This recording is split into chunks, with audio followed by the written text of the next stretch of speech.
Hello everyone, it's Sarah here. Good to see you again and welcome to another episode on my YouTube channel. So today I am going to take you through different types of vinyasas. So what is a vinyasa? And have you ever experienced being in a yoga studio and all of a sudden your yoga teacher at the time says, take your vinyasa, or take your vinyasa of choice, and all of a sudden everyone around you starts to do various movements of yoga postures, and then they all kind of end in downward facing dog, and you just think, oh my goodness, what just happened then? So what they're actually doing is a vinyasa, and when you think of what the vinyasa means, it really is a flow of movement of yoga postures that incorporate your breath as well. So generally in yoga, when you go down, you exhale. When you come up, you inhale. So anytime you're lifting your arms, you're inhaling and then you're exhaling. So this is a flow of breath and matching your inhalation and exhalation with that movement. So a vinyasa is also derived from, it's really from the Ashtanga lineage as well. So a vinyasa is an actual series of yoga postures that is involved in the yoga Ashtanga series 1 and 2 that you do to get you to the next posture and to the next step of whatever's in that series that you're doing at the time.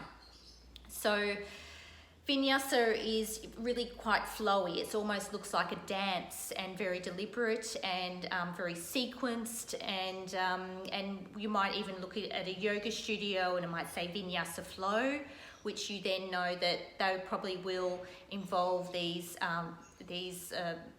deliberate movements before you go into another posture. But I will take you through it. So there's a few different ways that you can do vinyasa. So you don't have to be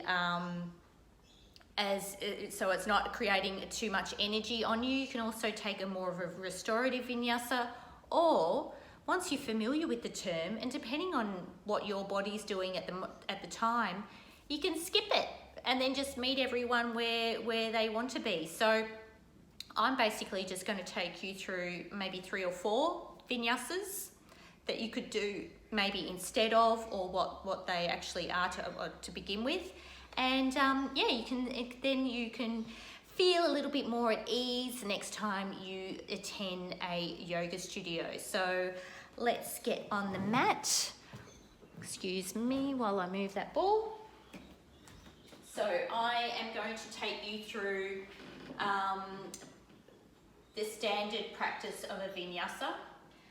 Personally, I don't actually partake in this particular vinyasa, but I'll do my best to show you. I feel like I've got a bit of T-Rex arms, so I'll do the best I can. Marty's come to join us today as well. So basically, let's say you were in a high lunge,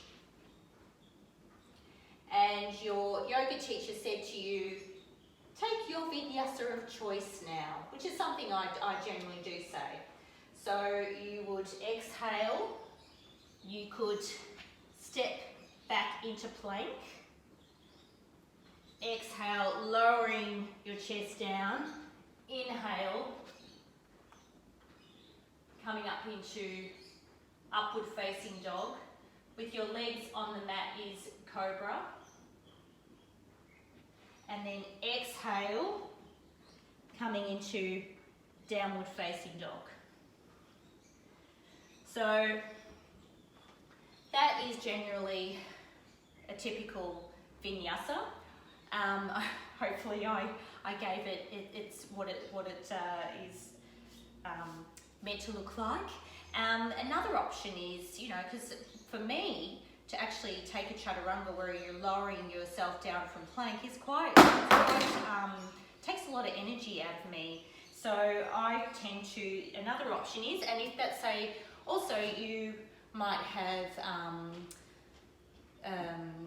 wrists, you know, sensitive wrists, you might even be pregnant and you can't lower yourself down. So other options are, so that's say you're in your high crescent lunge and your teacher says, take your vinyasa, you exhale, framing your front foot, lowering your back knee, releasing your back toe, and then stepping back into your neutral position, and then inhale, lifting your chest and tailbone, exhale, rounding your back, tucking your chin under, and then basically just taking enough cat-cows that while everyone's doing their particular vinyasa, you're doing this instead. So generally it's about 3 to 5 cat-cows, and then you're tucking your toes under, inhale slightly as you lift your knees, and then exhale, coming back into downward facing dog. The other option for a vinyasa is when, let's say, you're in your high crescent lunge. This teacher says, take your vinyasa of choice. You exhale, framing your front foot, lowering your back knee, releasing your back toe, stepping back into your neutral position, widening your knees, big toes touching, hips to heels, and then bringing your forehead to your mat. And then staying in child's posture until, you know, maybe count, you know, around 5 breaths. And then on the inhale, coming back up, lifting your hips off your heels, tucking your toes back under, and then exhaling into downward facing dog. The other way is that you just skip a vinyasa. So that would look like if you're in your high crescent lunge and your teacher says take your vinyasa of choice, you would exhale, framing your front foot, perhaps inhale, coming into plank, or you could just step into your neutral position, and then just exhale in downward facing dog and just stay here until everyone catches up with you.